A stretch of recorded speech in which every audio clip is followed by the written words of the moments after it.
Hello, Johnny here again. I AZTECS Sports the lay ko. Pagi Bazar, Thangal Bazar ki sila Gambhir sing ek mataki nakan ki building tu ko. I ne lay there say pagi mixed martial arts, MMA, adagi boxing, adagi pagi any pagi sports contact sports ko. Si sila pagi professional oina training to ba na tragana pagi self defense oina isagi nathok jana ba isagi protection ni damakta ko training to wai damakta State Fight Studio, Musulay. Sigi Fight Studio say I detail on the Heiser cap. The any person namana who weight loss program who oigera na traga. Aduga fight pupamzaba, who gisuma boxing, jiu-jitsu, karate, kickboxing, ma'am su pamzaba. Adagi sigi MMA lazy MMA ring the net. Ogi MMA ki jaga to kai ko hungry. Adu manung the lay se ko aduna. See the training to winning but putting by ma'am libirang money ko. Adu jaga se karai no hang do ma'am slayer money. Adu sigi ba pamse I detail on Heiser cap. Aduga AZTECS Sports Sigi Sports merchandise ma'am. Amasu kogi indigenous oiba kogi Manipur ki oiba own product ko. Say the money the kickboxing gi adi mo na glove ko opi ma'am se. AZTECS Sports ki mas hagi own brand never. Adu sigi sisu ina product ma'am football oigera football ki boot oigera the konga oigera the hockey ki stick oigera kogi Manipur da sagi oiba indigenous ki oiba product amo ina sajare bo AZTECS da AZTECS hai brands da adu sigi detail ma'am se hapsara ke video se hum nuwa ko male adu makata na yengu hands up come on no concentrate come on let's go come on there back up go come on there okay go hands up go okay now let's go let's go 1 2 go come on 1 2 okay one more okay push up this that's not hard yeah let's go yeah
fight studio hai sida boxing kickboxing MMA muay thai karate yoga zumba taekwondo wushu loina bak sida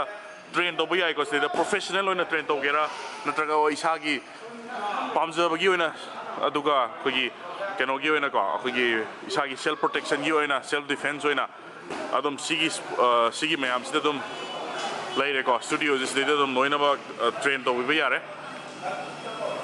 ado som nakan gi sino mo beginner ski oi doine ba ko ado ko gym area su leire adana ahan magi oina horak bagi dera bagi tunggi yumbirel amasu sien ngira mai kai ro ado sigi gym equipment me am leire ko sesudum sana ba yare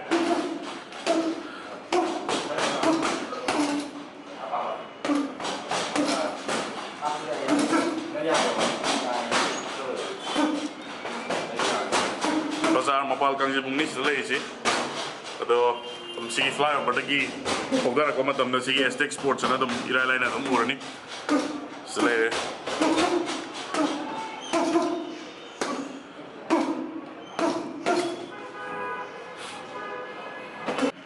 Ato guys, ay na jigla isi sila mo AZTECS Sports ki showroom na ni, sila iba product niya am siko maning na football ki boot yari, adigi maning na apparel sa ko ki MMA ki kung ko. Shorts ma'am यारी अदगी अतोपा ma'am को अदगे boxing के gloves यारी है अदगी मागी head gear के ma'am यारी सिगी product ma'am से सिगी से कोई AZTECS Sports की brand दा कोई indigenous होगा मणिपुर की होइना अदर साजा बा brand ने बको सिगी से याना unique होगा कोई मणिपुर की entrepreneurs मैम businessmen मैम कहता रहे कोई मणिपुर दसु नौना Chocolate haitare ko adana masai na thra thabak pijabagi adagi businessman mayam se koina isagi own product ama kogi manipur gi oiba kangli baki oiba product mayam ni sida lei yo mayam se adana mayam na chokthuk chaningai ni adana mayam chu lakpiro akoi sport pu pamjaba lamnina kogi sports ki sang da ya da essential items mayam ko product mayam merchandise mayam mapan dagi yam tang na legi do bisor pudi sida yam na reasonable oiba football si chu starting what 500 rupees kaktani aduga sigi yam na fabam na kogi original Puma Adidas Nike makogi brand makogi manufacturing unit to adu dai sa bane adu quality se makogi ngasagi Puma Adidas me am to adu dugi quality same quality da yam affordable oiba price da side da same abane adu akogi Manipur gi oiba maitai meng naga thabaga su mayam yauri ko aduna koi kanglai pakku yam nu sijaba aduga koi kanglai pakki damakta support obi mayam sida lakpiraga sports si yokhat piba matamda AZTECS na su yamna song na mating pangjari aduga sigi mayam si mayam season na bio haitare ko but si su yamna home yamna reasonable oil price ni but si football gi but sigi koi classic hotel gi but ni ko aduga AZTECS Sports sida AZTECS na sida masagi branding da yawri se ko the AZTECS and thari se adu sigi price ke no khakte ne ba 400 rupees khakte ne ba sigi se aduga magi maningi stats am team adagi mo sida su AZTECS Sports na thare sigi price 800 rupees kaktani yamna quality leba kero ne haitare ko magi maningi se ai samok su football se dum weekend dum chane aduna any sigi kero me am chai su dum sida dum la dum leira ne haitare football se apeti view